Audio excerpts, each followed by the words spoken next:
오늘은 특별히 어버이 주일로 우리가 예배를 드립니다. 하나님께서 우리에게 보내주신 이 부모님의 은혜를 기억하고 또 하나님 앞에 감사하는 시간이 되시기를 바랍니다. 오늘도 우리가 같은 장소에서 함께 예배를 드리지 못하지만 또 온라인 방송을 통해서 또 오늘 현장 예배 가운데 나오실 우리 성도님들께 하나님께서 예비하신 말씀의 은혜를 부어 주실 줄로 믿습니다. 오늘 본문에 나오는 그 시대적인 배경을 잠깐 살펴보면 이스라엘 자손들은 하나님의 약속대로 애굽 땅에서 크게 번성하고 강성했습니다. 요셉을 알지 못했던 애굽의 새 왕은 이스라엘 자손들의 강성함으로 인해서 두려움을 느꼈습니다. 위협을 느꼈습니다. 애굽 왕은 그들에게 힘든 노역과 학대로 더욱더 괴롭게 했습니다. 그럼에도 불구하고 이 이스라엘 자손들이 더욱더 번성하게 되자 이 애굽 왕은 산파들을 통해 남자 아기의 출산을 막습니다. 이것도 실패하자 어떻게 합니까? 남자 아이를 나일 강에 던지라는 명령을 내립니다. 이때에 태어난 아기가 누구이냐면 바로 오늘 우리가 말씀을 읽고 있는 바로 모세입니다. 남자 아기를 나일 강에 던져야 하는 이 위기의 속에서 모세가 태어났습니다. 오늘 말씀은 위기 속에 아기 모세를 숨겨 키우는 이 요게벳의 신앙과 그리고 이 아기 모세의 생명을 건져내시는 하나님의 구원의 사건을 다루고 있습니다. 오늘 우리가 다 함께 나와서 이 어버이 주일로 우리가 지키며 예배를 드리지만 사실 우리가 복양해야 하는 이 부모님보다도 우리가 기도해야 할 자녀들이 많이 있습니다. 아직까지도 예수님을 알지 못하고 구원의 확신이 없는 자녀가 있다고 한다면 그들에게 복음을 전하고 또 그들을 위해 기도해야 할 사명이 우리들에게 있습니다. 자녀들을 신앙으로 하나님께 이끌어야 할 사명이 바로 오늘 우리 부모들에게 있습니다. 요게벳을 통해 부모가 어떻게 자녀들의 이 신앙을 이끌 수 있을지 오늘 자녀들 지키는 부모의 신앙이라는 말씀의 제목으로 하나님의 은혜를 나누도록 하겠습니다. 첫 번째로는 우리 2절에 있는 말씀에 보니까 석 달 동안 그를 숨겼으나 이 말 가운데 깊이 묵상해 보면 우리 부모 가운데 필요한 신앙이 어떤 신앙이냐면 우리 한번 따라해 보도록 하겠습니다. 눈물의 신앙. 자녀를 지키는 부모의 신앙은 눈물의 신앙입니다. 우리 2절에 있는 말씀 우리 같이 한번 읽어보도록 하겠습니다. 시작. 그 여자가 임신하여 아들 낳으니 그가 잘생긴 것을 보고 석 달 동안 그를 숨겼으나 아멘. 요게벳은 왕의 명령을 어기고 아기를 석 달 동안 숨겨 키워왔습니다. 석 달 동안 그를 숨겼으나 성경에는 짧게 이 한마디로 지나가지만 이 한마디 속에는 요게벳의 고통과 눈물이 담겨져 있습니다. 갓 태어난 이 아기의 울음소리를 막고 석 달 동안 숨긴다는 것은 결코 쉬운 일이 아닙니다. 출산 이후로 여성의 몸이 참 약해져 있을 텐데 밤낮 아기에게 젖을 물려야 합니다. 혹시나 울음소리가 밖으로 새어나오면 아기는 물론 엄마의 목숨도 위험해질 수 있습니다. 불안하고 두려운 마음으로 모세를 키운 이 3개월의 시간은 하나님 앞에서 눈물과 기도 없이 지낼 수 없는 시간입니다. 자녀를 지키는 이 부모의 신앙이 어떤 신앙은 바로 눈물의 신앙입니다. 요게벳이 어떻게 석 달 동안 아기를 숨겨 키울 수 있었을까요? 왕의 명령을 어길 정도로 어디에서 이러한 담대함이 나왔을까요? 오늘 읽은 말씀에 보니까 숨겼다는 그 앞에 보니까 어떤 말이 있냐면 아기가 잘생긴 것을 보고 이렇게 숨겨 키웠다고 합니다. 아기가 잘생겼다는 이 말이 무슨 말일까요? 갓 태어난 아기를 보면 잘생긴 거, 못생긴 거 구분하기가 힘듭니다. 구분하기 어려울 정도로 다 비슷비슷하게 생겼지 않습니까? 하지만 유독 눈에 띄고 이쁘고 잘생기게 보이는 것은 이 아이가 바로 자기 자식이기 때문에 그렇습니다. 저도 그랬습니다. 저의 딸과 아들이 태어났을 때에 너무 이쁘고 잘생겼습니다. 하지만 지금에서 다시 그 사진을 보면 이쁘고 잘생겼다는 생각이 별로 들지 않습니다. 내 품 안에 안긴 자식이 못난 자식이 어디에 있겠습니까? 내 자식이라고 한다면 다 이쁘고 잘생겼습니다. 눈에 넣어도 아프지 않을 자녀들입니다. 여기서 잘생겼다는 것은 외모의 아름다움 뿐만 아니라 그 아이가 갖고 있는 내적인 순결함까지도 포함된 말입니다. 다시 말해서 아기의 모습 속에서 뭔가 특별함이 보였습니다. 하나님께서 하나님의 그 일을 위해 예배해 놓으신 이 아이로 보였다는 것입니다. 하나님 주신 자녀를 믿음의 눈으로 바라보았습니다. 히브리 기자는 아기를 숨겨 키우는 이 요게벳의 모습을 뭐라고 표현을 하냐면 믿음의 행위라 그렇게 말씀합니다. 히브리서 11장 23절에 있는 말씀 우리 같이 한번 읽어보도록 하겠습니다. 시작. 믿음으로 모세가 낳았을 때에 그 부모가 아름다운 아이임을 보고 석 달 동안 숨겨 왕의 명령을 무서워하지 아니하였으며. 아멘. 아기가 아름다운 아이임을 요게벳은 믿음의 눈으로 바라보았습니다. 이 아이의 겉모습이 아니라 이 아이 안에 계신 그 하나님을 보았고 하나님께서 이루실 일들을 믿음의 눈으로 보았던 것입니다. 그러니 하나님께서 이 요게벳에게 왕의 명령보다도 하나님을 더욱 신뢰할 수 있는 용기와 담대함을 허락하신 것입니다. 우리가 자녀들을 바라볼 때에 우리는 어떤 눈으로 우리의 자녀를 바라보아야 될까요? 자녀들이 갖고 있는 문제와 겉모습만 보고 우리는 속단할 수 있습니다. 내 자녀는 바뀌지 않을 거야, 변화되지 않을 거야 하며 쉽게 판단해 버리는 것은 아닙니까? 우리는 자녀들 안에 계신 주님을 바라보아야 합니다. 아무리 문제가 많은 자녀라 할지라도 그 속에 살아계신 주님을 보고 자녀를 변화시킬 그 주님을 기대하며 믿음의 눈으로 우리의 자녀를 바라보아야 합니다. 그래, 우리 아들 안에 주님이 살아계시지. 그래, 우리 딸 안에 주님이 살아계시지. 우리는 믿음의 눈으로 자녀들을 바라보기 시작할 때에 자녀에 대한 염려와 걱정을 이길 수 있습니다. 하나님이 요게벳에게 주셨던 믿음의 담감과 용기를 저와 여러분들에게 주실 줄로 믿습니다. 위대한 인물 가운데는 항상 눈물로 기도하는 어머니가 있습니다. 우리 바울 이후로부터 가장 위대한 기독교 신학자로 불렸던 사람이 있는데 그 사람이 바로 어거스틴입니다. 이 어머니가 항상 눈물로 이 자녀를 위해서 기도했습니다. 그는 17세 때에 고향을 떠나 술과 여자로 방탕한 삶을 살았습니다. 그리고 많이 교라는 이단에 빠졌습니다. 그는 환락의 도시였던 로마로 가려고 했을 때에 그의 어머니 모니카는 항구 앞까지 나와서 그의 길을 막았었습니다. 결국 그는 어머니를 속이고 로마에 도착을 했는데 도착 이후에 아주 지독한 위험한 질병에 걸렸습니다. 이 질병을 이 어거스틴이 뭐라고 불렀냐면 어머니를 버린 죗값으로 온 질병의 채찍이라 그렇게 불렀습니다.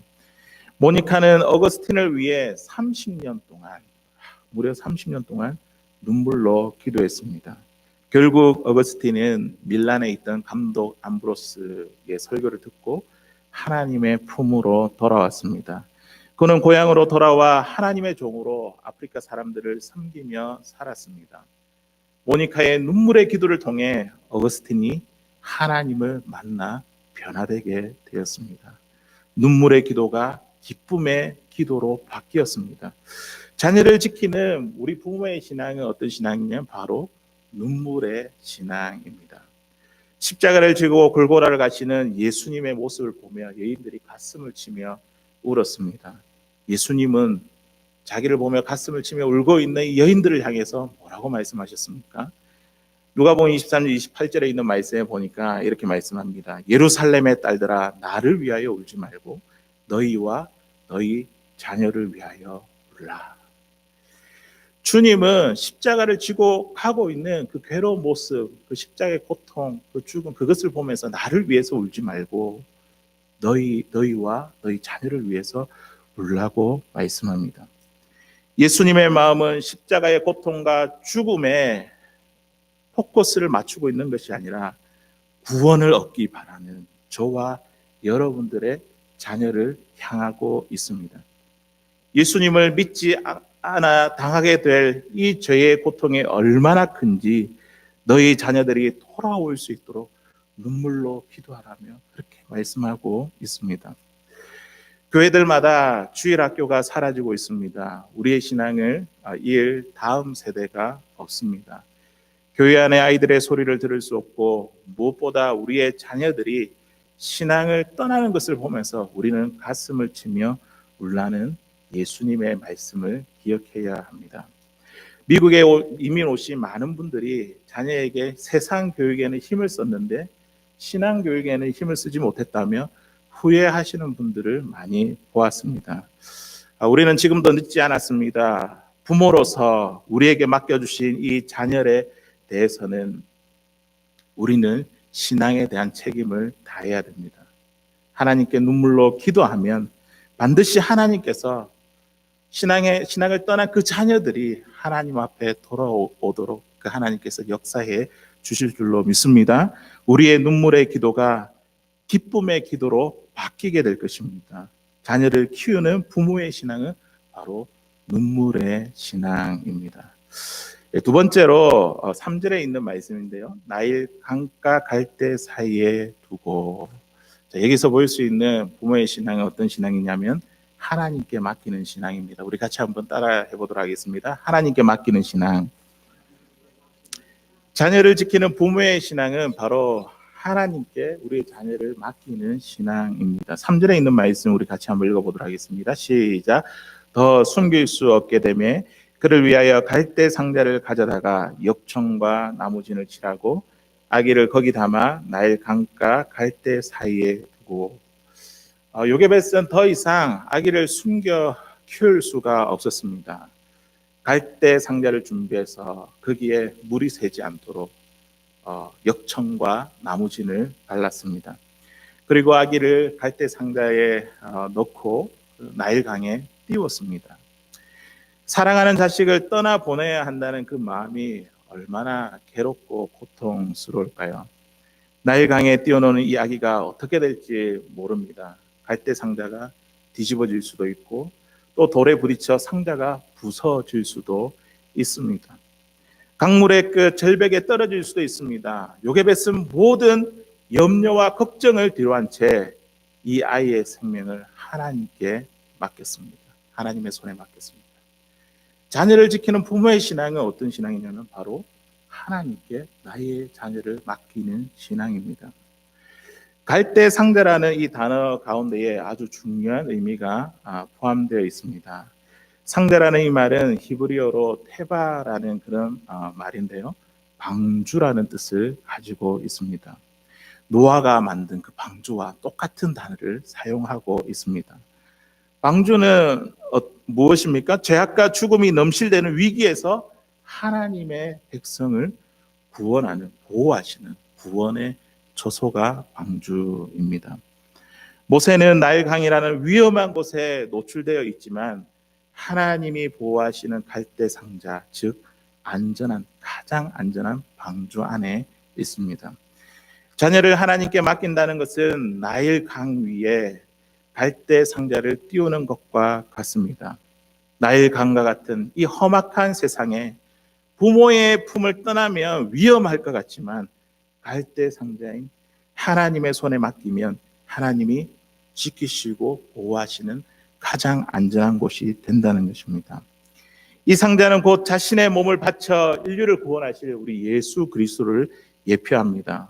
갈대 상자를 우리가 묵상하면 묵상할수록 하나님께서 우리에게 이렇게 말씀하십니다. 내가 너희를 구원하기 위해 나의 가장 사랑하는 아들을 십자가에 내어 주었는데 너희의 자녀들을 나의 구원의 방주 안으로 데려오지 않겠니?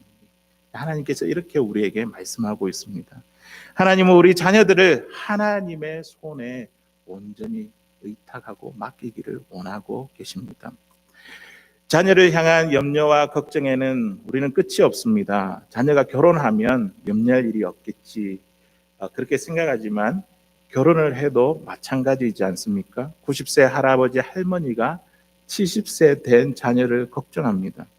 이제는 정말 나의 강가에 예수님을 구원의 방주로 삼고 자녀를 하나님께 맡겨야 됩니다. 자녀들의 사업과 건강과 가정을 하나님의 손에 맡기십시오.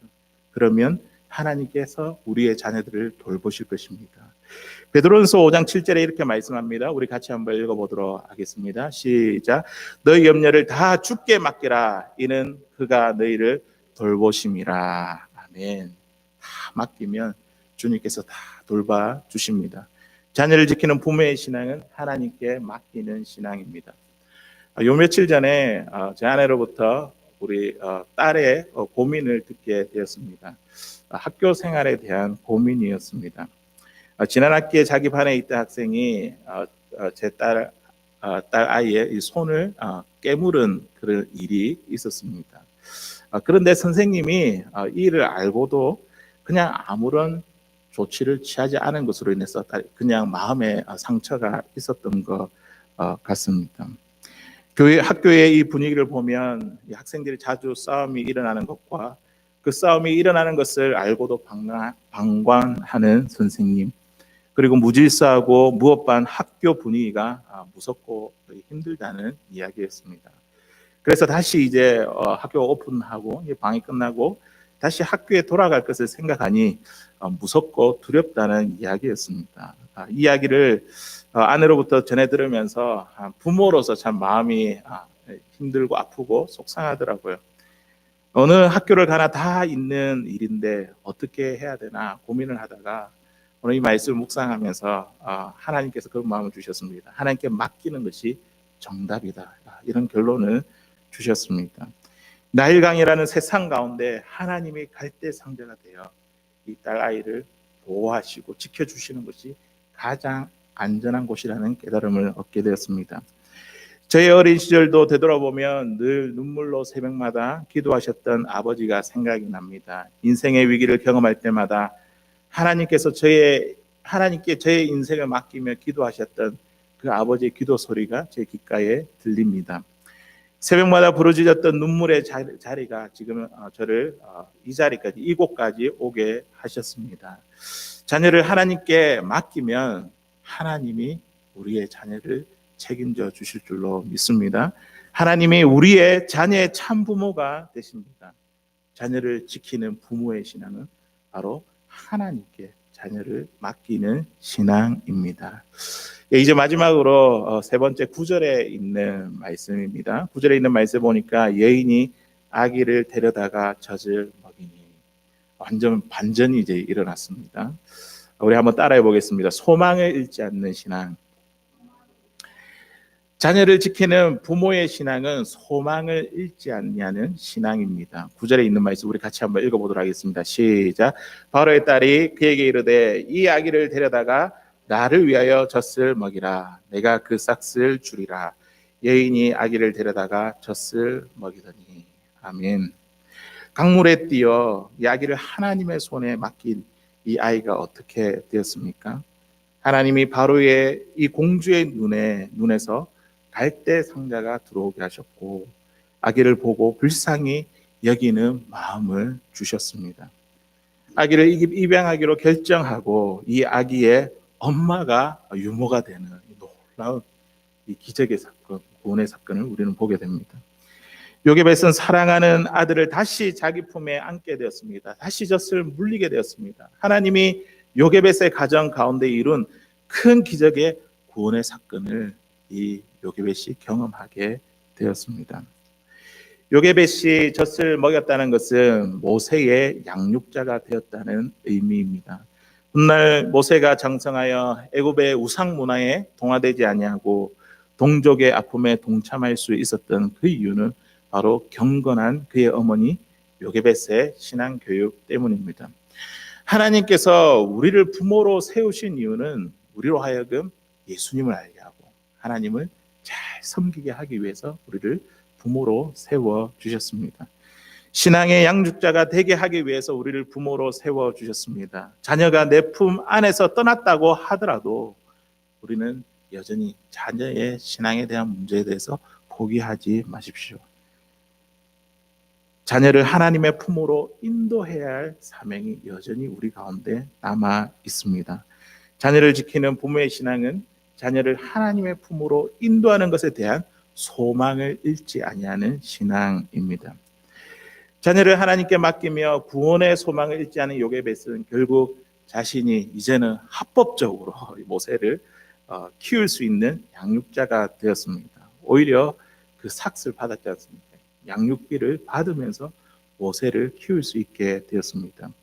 예레미야 29장 11절에 있는 말씀에서 이렇게 말씀합니다. 하나님의 마음이 무엇인지 우리가 어떻게 소망을 붙들어야 될 것인지 말씀합니다. 우리 같이 한번 읽어보도록 하겠습니다. 시작. 나 여호와가 말하노라. 너희를 향한 나의 생각은 내가 아나니 재앙이 아니라 곧 평안이요 너희 장래에 소망을 주려는 생각이라. 아멘. 하나님의 우리를 향한 생각은 재앙이 아니라 평안입니다. 우리는 소망의 끈을 놓지 말아야 됩니다. 장래의 소망을 주시기를 원하십니다. 자녀에 대한 구원의 소망을 잃지 않으면 하나님이 반드시 자녀를 하나님의 품으로 돌아오게 하십니다. 모세는 훗날 홍해를 건너 애굽에서 가나안 땅으로 인도한 이스라엘 백성들을 인도한 위대한 지도자가 되었습니다. 위대한 지도자로 하나님 앞에 쓰임을 받았습니다. 자녀를 지키는 이 부모의 신앙은 소망을 잃지 아니하는 신앙입니다. 경기도 일산에 10대의 교회라는 곳이 있습니다. 청소년들을 위한 사역하시는 분이 계신데 그곳에 사역하고 있는 목사님이 김성애 목사님인데 이 가수 김장훈 씨의 어머니로 잘 알려져 있습니다. 이분은 처음부터 예수님을 믿은 사람이 아니었습니다. 사업의 실패로 인한 빚 독촉과 아들의 가출로 깊고 어두운 골짜기 가운데 있었습니다. 불교 신자였기 때문에 절간에 다니며 3,000배를 올렸지만 그의 마음은 더욱더 공허했습니다. 둘째 딸과 함께 작은 집을 얻어 살았는데 이 둘째 딸이 독실한 크리스찬이었습니다. 둘째 딸이 밤마다 기도하는 그 소리를 들었습니다. 하나님, 불쌍한 우리 엄마, 불쌍한 우리 엄마. 이렇게 흐느껴 기도하는 소리를 듣고 이 김성애 목사님이 예수님을 믿게 되었습니다. 그 후로 가수가 되겠다며 집을 나간 이 아들에 대해 이제는 보호자로서가 아니라 아들의 팬이 되어서 아들에게 하나님께 아들을 맡겼습니다. 그러면서 이제 사역할 때 10대의 많은 부모를 만나면서 이렇게 이야기합니다. 자녀가 벼랑 끝에 서 있습니까? 엄마와 자녀와의 그 관계가 벼랑 끝에 서 있습니까? 하나님을 만나십시오. 우리를 만드신 그분을 만나십시오. 그분 한 분이면 충분합니다. 이런 메시지를 전합니다. 본인이 전한 메시지로 아들에 대한 구원의 소망을 잃지 않았습니다. 결국 이 어머니와 이 아들과의 관계가 회복되었고 어머니 기도로 이 아들의 든든한 후원자가 되었습니다. 어머니가 나누고 베풀고 섬기는 모습을 통해 이 가수 김장훈 씨가 기부천사라는 그런 별명을 얻게 되었습니다. 본인은 아직 전세에 살지만 가수 데뷔 이후에 많은 수익금을 이렇게 기부할 수 있었던 것은 어머니의 신앙 교육과 기도가 있었기 때문입니다. 우리의 자녀들이 신앙생활을 하지 않는다 할지라도 우리는 절대 포기하지 마십시오. 하나님이 포기하지 아니하시는데 우리가 포기하면 안 됩니다. 눈물로서 자녀를 위해서 우리가 기도할 때에 하나님께서 그 자녀를 하나님의 품으로 반드시 돌아오게 하실 것입니다. 우리는 소망을 갖고 눈물로 하나님께 기도해야 됩니다. 자녀를 지키는 부모의 신앙은 바로 소망을 잃지 아니하는 신앙입니다. 사랑하는 성도 여러분, 우리 오늘 이 말씀을 통해서 우리가 자녀를 지키기 위해서 부모가 어떠한 신앙을 가져야 될지 오늘 말씀을 통해서 중요한 교훈들을 얻었습니다. 자녀를 지키는 부모의 신앙은 어떤 신앙이라고요? 눈물의 신앙. 또 어떤 신앙이라고요? 하나님께 자녀를 맡기는 신앙. 또 어떤 신앙이라고요? 구원의 소망을 절대 잃지 아니하는 그 신앙이 우리가 부모의 신앙이라는 것을 귀중한 교훈을 얻었습니다. 우리 이 눈물의 신앙, 자녀를 하나님께 맡기는 신앙, 그리고 구원의 소망을 잃지 아니하는 우리 덴버 소망교회, 우리 모든 부모님들과 우리 모든 성도님들 될 수 있기를 주의 이름으로 간절히 소원합니다.